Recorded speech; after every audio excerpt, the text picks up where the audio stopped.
Baik, assalamualaikum warahmatullahi wabarakatuh. Waalaikumsalam warahmatullahi wabarakatuh. Silakan dipimpin doa dulu ketua kelasnya. Belum mulai pelajaran lagi kita doa mulai.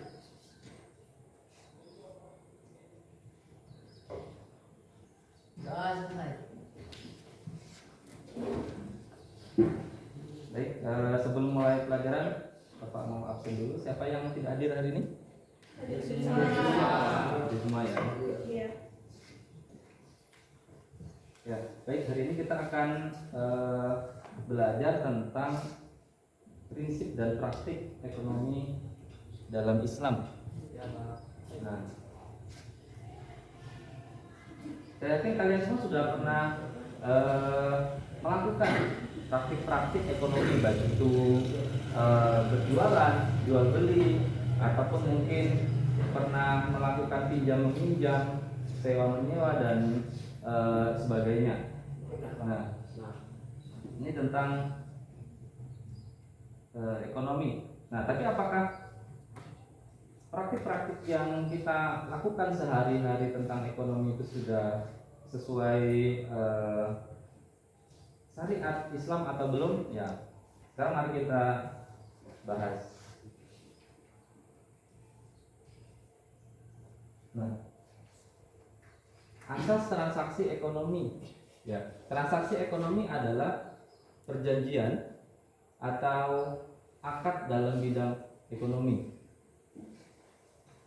Yang pertama, setiap transaksi pada dasarnya mengikat orang ataupun pihak yang melakukan transaksi. Ya, transaksi apapun itu. Misalnya kita melakukan jual beli, ya berarti itu mengikat antara penjual dan pembeli. Ya. Setiap transaksi dirancang dan dilaksanakan secara bebas, tetapi penuh tanggung jawab, tidak menyimpang dari hukum syarat dan adab sopan santun. Ya, dirancang secara bebas artinya kaum muslimin silakan untuk melakukan transaksi ekonomi ataupun muamalah sesuai dengan kebutuhan, sesuai dengan perkembangan zaman. Tetapi ada catatannya, ya, harus saling bertanggung jawab. Nggak boleh misalnya jual beli penjual tidak bertanggung jawab nih kalau misalnya barang yang dijualnya ternyata palsu, gitu kan? Barang palsu dibilang asli ataupun ada praktik tipu menipu di dalam transaksi tersebut. Nah, itu tidak boleh. Walaupun yang dijual mungkin buku-buku pelajaran ataupun mungkin kitab suci Al-Quran sekalipun, gitu kan, ternyata dalamnya mungkin tidak sesuai dengan spek awalnya, tidak menyimpang dari hukum syarat. Nah, praktik ekonomi itu sudah kita lakukan, sudah manusia lakukan itu dari zaman dahulu kala. Dari zaman sebelum modern orang sudah melakukan transaksi ekonomi. Ya, sebelum ada mata uang orang sudah melakukan transaksi dengan cara apa? Barter. Ya, tukar menukar barang yang sejenis gitu ya, ataupun yang nilainya sama, kurang lebih sama. Jadi sebelum ada uang orang sudah melakukan transaksi ekonomi. Gitu. Nah, selama itu tidak menyimpang hukum syarat, artinya banyak, gitu kan, banyak aturan-aturan dalam muamalah, dalam ekonomi. Misalnya, kalaupun barter, ya harus yang nilainya sama. Jangan misalnya beras sekilo tukar dengan jagung sekilo. Nah, itu walaupun sama-sama makanan pokok, tapi secara nilai tidak sama. Ya kan? Jagung mungkin sekilo hanya 4.000 ataupun 8.000. Tapi kalau beras mungkin sekilo bisa paling murah mungkin 9.000 atau 10.000 ke atas, gitu kan. Jadi harus yang nilainya sama. Kemudian dalam transaksi ekonomi juga memperhatikan adab sopan santun, ya. Tidak boleh ada pemaksaan, ya, jual beli maksa misalnya. Ya, sekarang kan banyak metode-metode marketing, gaya-gaya jual beli, cara-cara marketing sekarang banyak sekali. Mulai dari yang konvensional sampai yang modern, sampai yang online gitu kan. Nah itu harus memperhatikan adab sopan santun. Bagaimana cara kita bernegosiasi dengan pelanggan, bagaimana cara kita menawarkan sebuah produk gitu kan. Jadi harus memperhatikan adab itu. Kemudian yang ketiga, setiap transaksi dilakukan secara sukarela. Ya, mungkin kaitannya dengan adab juga. Tidak boleh jual beli yang setengah memaksa gitu. Kalau memaksa mungkin kelihatan orang akan marah gitu ya. Setengah memaksa pun tidak boleh. Nawar-nawarkan barang tapi dengan cara-cara yang agak memaksa sehingga orang kayak agak terpaksa untuk membeli. Nah itu tidak boleh, dalam transaksi ini tidak boleh seperti itu. Transaksi harus dilakukan secara sukarela. Yang keempat, dilandasi dengan niat yang baik. Ya, tentu transaksi harus dilandasi dengan niat yang baik. Misalnya membeli suatu barang untuk melakukan tindak kejahatan. Nah, dari situ sudah diawali dengan niat yang tidak baik. Pengen beli bahan kimia ke apotek, ternyata itu untuk meracun orang gitu misalnya, gitu kan? Atau beli senjata tajam ke toko pertanian atau toko biasa, membeli senjata tajam untuk niatnya untuk membunuh orang. Nah itu kan dari niat tadi sudah dilandasi dengan sesuatu yang tidak baik. Nah dari niat nanti sudah dihukumi kalau dalam Islam. Yang kelima, ada kebiasaan atau uruf yang tidak menyimpang dari syariat boleh digunakan untuk menentukan batasan atau kriteria dalam transaksi. Jadi ya seperti itu tadi, kayak barter itu adat kebiasaan orang dari dulu sebelum mengenal agama, sebelum mengenal mata uang sudah melakukan itu. Dan selama tidak menyimpang dari hukum syariat, maka boleh-boleh saja. Nah ini tentang prinsip-prinsip ekonomi gitu ya. Nah kira-kira sampai di sini ada yang mau ditanyakan? Uruf apa Pak? Uruf itu kebiasaan masyarakat, adat istiadat. Selama dia tidak menyimpang dari syariat. Karena dalam konsep muamalah itu begini dalam konsepnya.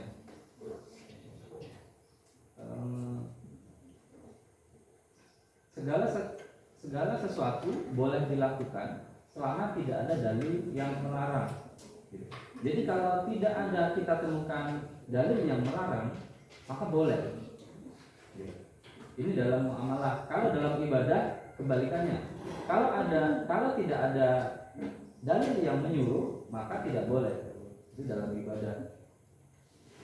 Misalnya kalau sholat harian yang wajib itu hanya 5 waktu, perintahnya ada, jelas. Kemudian kita mau menambah, nah itu tidak boleh. Itu yang nanti disebut sebagai bid'ah. Itu dalam ibadah. Kalau nggak ada perintahnya nggak boleh dilaksanakan. Tapi kalau dalam ekonomi boleh melakukan transaksi apapun selama tidak ada larangan. Mau pinjam apa sebagainya, selama tidak ada larangan. Larangan dalam ekonomi salah satu contohnya adalah riba misalnya. Silakan mau meminjam, mau cari untung dari transaksi itu, selama tidak mengandung riba maka itu boleh. Nah, kan contohnya seperti itu.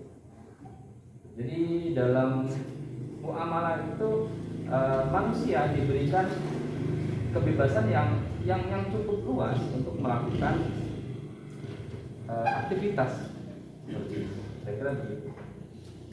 Ada lagi yang lain? Yang di depan mungkin seputar prinsip ekonomi. Ya.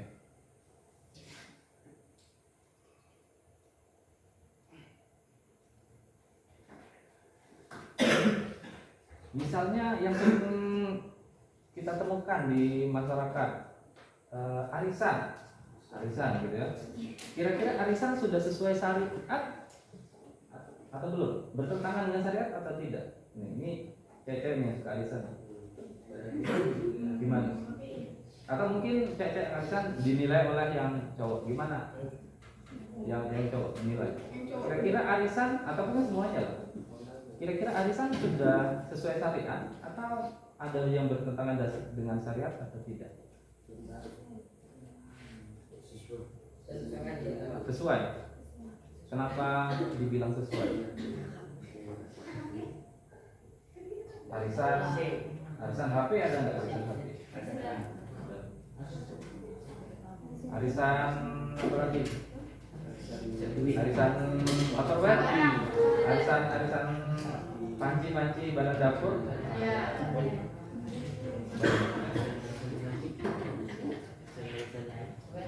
Kira-kira sudah sesuai syariat atau tidak? Kenapa kalian bilang sesuai?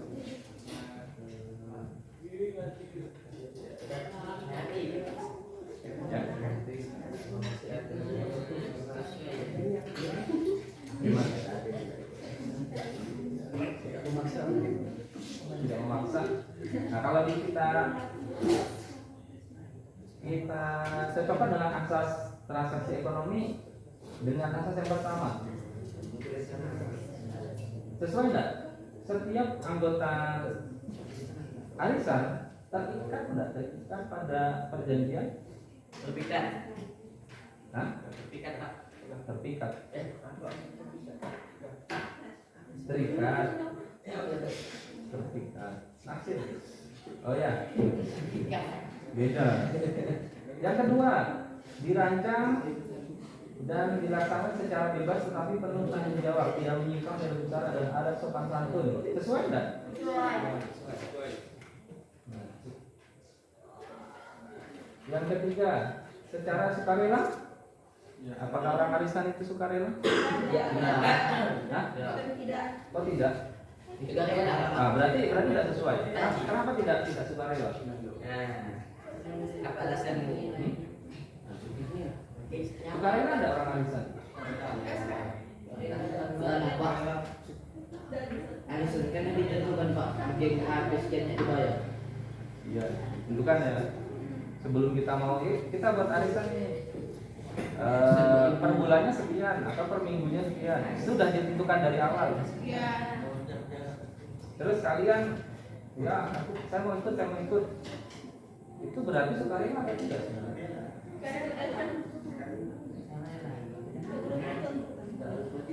Hah? Sukarela. Tadi katanya tidak. Di mana sisi tidak sukarelanya?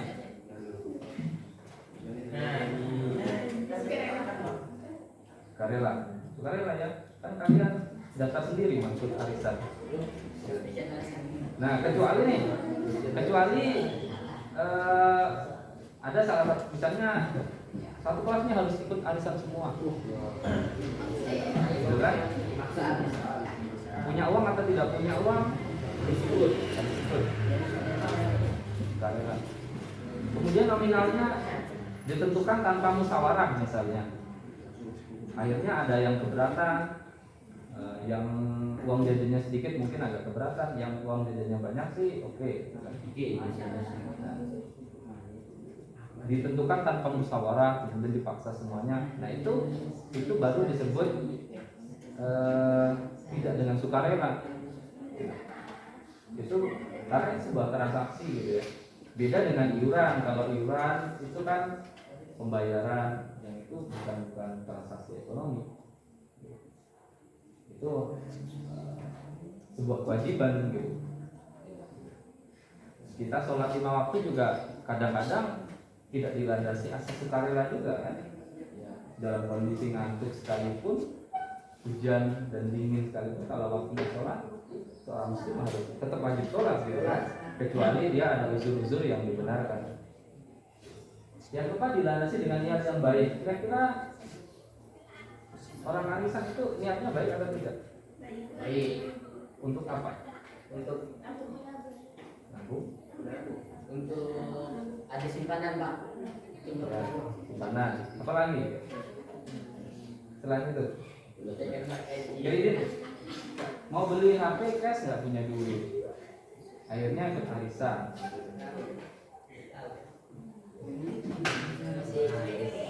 Itu konsep nabung apa tidak? Konsep nabung. Nabung. Termasuk nabung. Ya kalau yang dapatnya terakhir, nabung ya. Kalau yang dapat awal kredit, berarti kan kredit utang gitu kan. Ya, tentu itu, tapi harus dilandasi dengan niat yang baik. Sesuai, nah itu adat kebiasaannya. Mungkin di zaman Nabi nggak ada tuh arisan-arisan gitu kan. Nggak ada. Tidak menyimpang dari syariat, boleh digunakan untuk menentukan batasan atau kriteria. Ya. Kalau tadi asas-asasnya sudah sesuai, maka itu sudah. Kalau sudah sesuai dengan asas-asas tadi, maka seperti arisan itu tadi, maka sesuatu yang diperbolehkan, tapi harus sesuai dengan asas-asas itu tadi. Tidak boleh pemaksaan nih semua harus ikut. Ya kalaupun semua harus ikut, maka harus dibicarakan dulu, dimusyawarahkan misalnya nominalnya berapa sih supaya tidak ada yang keberatan, gitu kan? Nah, jadi konsep musyawarahnya harus tetap ada supaya tidak terjadi sangat fleksibel, gitu ya.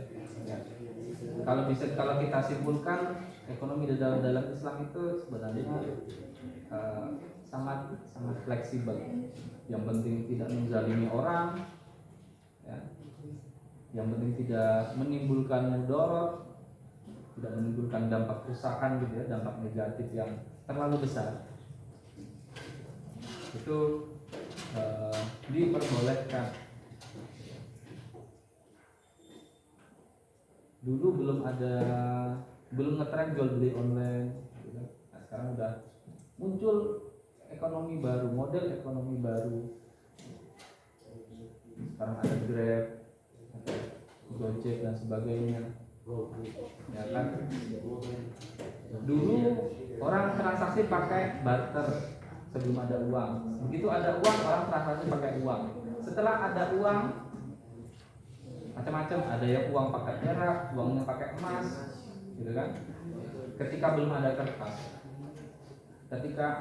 oh ternyata emas itu sulit, mendapatkannya sulit. Untuk perhiasan saja orang sudah kekurangan emas.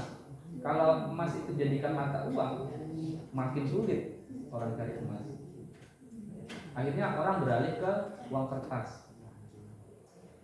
Ya, uang logam masih lah, karena uang logam kan tidak terlalu langka, bahan bakunya tidak terlalu langka. Uang kertas, ketika uang kertas uang emas sudah ditinggalkan, nggak ada lagi orang pakai uang emas sekarang, nggak ada yang pakai dinar lagi, nggak ada. Orang beralih ke kertas. Setelah ada kertas, ternyata lama-lama uang kertas ini apa kelemahannya? Coba. Mudah rusak, ya kan? Apa lagi? Basah. Ya, termasuk rusak ya. Tidak praktis. Mau beli motor 20 juta terus sekarang pakai uang 2 gepok gitu kan? Bawa uang pakai koper. Aman apa tidak? Kelihatan tuh, ada orang keluar dari bank bawa koper, mencurigakan. Makin dikawal polisi makin mencurigakan. Ini saudagar dari mana? Keluar dari bank dikawal polisi. Wah, jangan-jangan uangnya banyak. Masuk ke rumah diintai orang. Wah, tunggu aja nanti malam. Uang kertas tidak praktis. Setelah ada uang, apalagi kalau uang emas ya kan? Bayangkan kalau mau bawa uang emasnya 1 kilo saja, udah berat. 1 miliar pakai dinar. Wah, berapa on gitu.